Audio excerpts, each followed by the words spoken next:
Selalu ingatlah bahwa tujuan akhir dari melayani anak adalah membantu anak untuk menjadi orang dewasa yang matang. Dan ketika nanti anak menjadi dewasa, anak mampu menyampaikan cintanya melalui pelayanannya. Anak-anak hidup berdasarkan contoh dari kedua orang tuanya.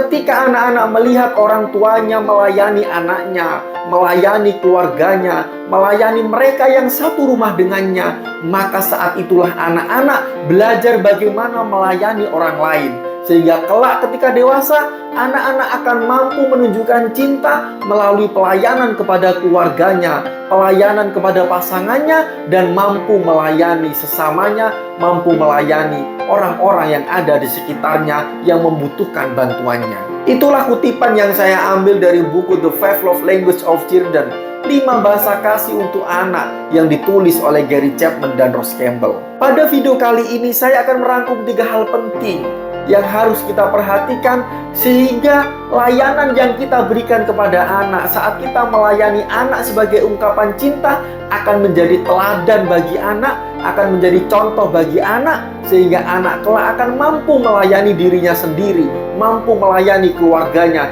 dan mampu melayani sesamanya. Yang pertama, berilah layanan kepada anak sesuai dengan usianya. Orang tua harus melakukan semua hal yang belum mampu dilakukan oleh anak dengan sendiri. Ketika anak belum bisa makan sendiri, ketika anak belum bisa memakai pakaian sendiri, ketika anak belum bisa mandi sendiri, ketika anak belum bisa berjalan sendiri, ketika anak belum bisa menulis sendiri, maka kita sebagai orang tua harus melayani anak sepenuh hati, memakaikan pakaian kepada anak, menyuapi anak, membantu anak berjalan, membantu anak menulis, dan lain sebagainya. Tetapi setelah anak semakin dewasa, anak semakin mampu melakukan sesuatu dengan sendiri, maka kita harus mengurangi layanan kita sehingga kita memberikan kesempatan anak untuk mengembangkan keterampilannya, untuk mengembangkan kemandiriannya. Kita harus menyuapi anak yang masih berusia 2 tahun. Tetapi ketika anak kita sudah berusia 6 tahun,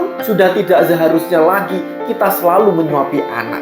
Di usia itu anak harus mulai mampu belajar untuk mengembangkan diri, bagaimana caranya makan sendiri tanpa disuapi oleh orang tuanya. Ketika anak baru berusia 3 tahun, kita akan membantu anak untuk merapikan tempat tidurnya. Tetapi ketika anak sudah berusia 9 tahun, tentu harusnya anak di usia itu sudah mampu membereskan kamarnya sendiri. Ketika anak baru berusia 3 tahun, tentu kita harus memandikan anak.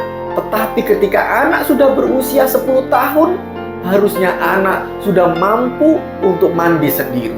Meskipun sesekali kita tetap boleh menyuapi anak, membantu anak membersihkan kamar tidurnya, dan lain sebagainya. Tetapi ingat, itu harus kita kurangi durasinya sehingga anak mampu mengembangkan dirinya, anak mampu mengembangkan keterampilannya, anak mampu mengembangkan kemandiriannya. Pelayanan kita sebagai orang tua itu jalan tengah, sebuah kebijaksanaan antara kita melayani anak, antara kita membantu anak, dan bagaimana anak tetap mampu mengembangkan diri, anak mampu mengembangkan keterampilannya, anak mampu mengembangkan kemandiriannya. Ketika anak sudah siap melakukan sesuatu sendiri, maka kita harus melatih anak, kita harus membimbing anak untuk bisa melakukannya, untuk bisa melayani dirinya sendiri, bahkan mengajarkan anak bagaimana melayani sesamanya, bagaimana melayani orang-orang yang ada di sekitarnya. Memang mengajarkan anak untuk menyiapkan makanan itu membutuhkan waktu yang lebih lama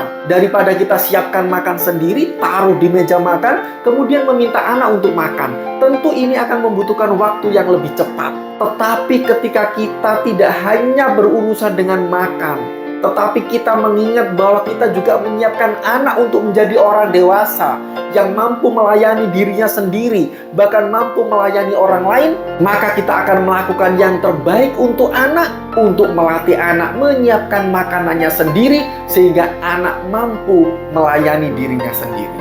Yang kedua, jangan karena kita ingin mengembangkan anak supaya mandiri, anak supaya memiliki keterampilan yang cukup, kita membiarkan anak sendiri ketika anak benar-benar kesulitan dan anak benar-benar membutuhkan bantuan kita. Ketika anak baru berusia 10 tahun, ketika anak pulang sekolah dan kesulitan mengerjakan soal matematika, Karena kita ingin mengembangkan kemandirian anak, kita tidak mau membantu anak. Kita tidak mau menolong anak. Kita membiarkan anak mengerjakan sendiri semampunya. Padahal anak belum pernah diajarkan tentang itu. Anak hanya diajarkan sesekali di sekolah, tetapi anak mungkin belum memahaminya. Maka ketika anak benar-benar membutuhkan bantuan kita, kita masih boleh memberikan bantuan kepada anak. Kita memberikan bimbingan kepada anak. Bagaimana cara mengerjakan soal matematikanya, sehingga anak merasa kehadiran kita. Anak merasa diperdulikan oleh kita sebagai orang tuanya. Begitu juga ketika anak kesulitan membenahi mainannya yang sedang rusak. Anak mencoba untuk membenahi mainannya tetapi tidak bisa. Kemudian anak datang kepada kita untuk minta tolong kita. Dan kita dengan cuek berkata, sudah lakukan, kamu pasti bisa. Padahal kita belum pernah mengajari anak untuk hal itu. Dan anak benar-benar sudah berusaha tetapi tidak bisa. Maka saat itu kita perlu hadir untuk membantu anak. Untuk menghadirkan diri kita kepada anak. Untuk menghadirkan kepedulian kita kepada anak. Kita tetap harus mengembangkan potensi anak, mengembangkan keterampilan anak, mengembangkan kemandirian anak. Tetapi kita juga harus tetap memberikan bantuan kepada anak ketika anak merasa dalam kesulitan. Sehingga benar-benar layanan ini harus kita berikan dengan penuh kebijaksanaan, dengan penuh ketelitian, dengan penuh kewaspadaan. Sehingga layanan kita yang kita berikan tidak berlebihan, tetapi kita benar-benar bisa memberikan layanan di waktu yang tepat, di saat anak-anak benar-benar membutuhkan layanan dari kita. Ketika setiap anak membutuhkan pertolongan kita dalam kesulitannya, membutuhkan layanan kita, membutuhkan bantuan kita, tetapi kita tidak pernah hadir ke dalam diri anak. Mungkin anak tahu bahwa kita mencintainya, tapi anak tidak akan pernah merasakan cinta itu. Bahkan anak cenderung merasa tidak dipedulikan oleh orang tuanya. Ketika kita hadir ke dalam diri anak saat anak membutuhkan bantuan, saat anak membutuhkan layanan, maka saat itu juga kita sedang memberikan contoh bagaimana untuk melakukannya, bagaimana memberikan layanan itu kepada anak, dan bagaimana anak bisa melayani dirinya sendiri. Yang ketiga, pelayanan penuh cinta kepada anak itu bukan perbudakan. Jangan khawatir dianggap diperbudak oleh anak. Ketika kita diperbudak oleh anak, itu adalah ketika kita melakukan karena kita terpaksa, karena kita dituntut oleh anak. Tetapi pelayanan di sini adalah kita melayani sepenuh hati, bukan karena dituntut oleh siapapun, termasuk dituntut oleh anak, tetapi kita melayani karena kita mencintai anak kita, karena kita ingin memberikan yang terbaik kepada anak kita, karena kita ingin hadir ke dalam diri anak. Jadi kita melayani bukan karena faktor luar yang memaksa kita, tetapi karena dorongan dari dalam kita yang ingin melayani karena kita memang mencintai.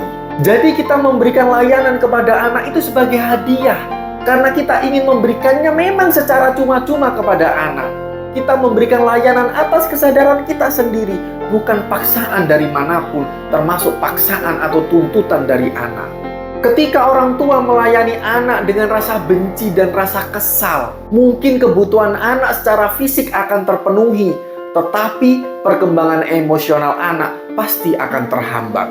Setelah anak semakin dewasa dan semakin matang, ketika anak melihat semua hal yang dilakukan oleh orang tua kepada anaknya, anak akan menyadari apa yang dilakukan oleh orang tuanya kepadanya di masa lalu. Bagaimana orang tuanya melayaninya di waktu dia masih kecil. Tentu saja anak mungkin tidak bisa mengingat siapa yang menggantikan popoknya, siapa yang memandikannya, siapa yang menyuapinya, siapa yang sering menggendongnya.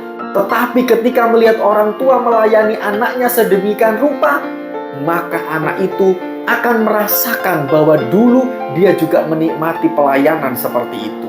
Lambat laun anak-anak akan memperhatikan orang tuanya bagaimana melayani anaknya, bagaimana melayani pasangannya, bagaimana melayani keluarganya.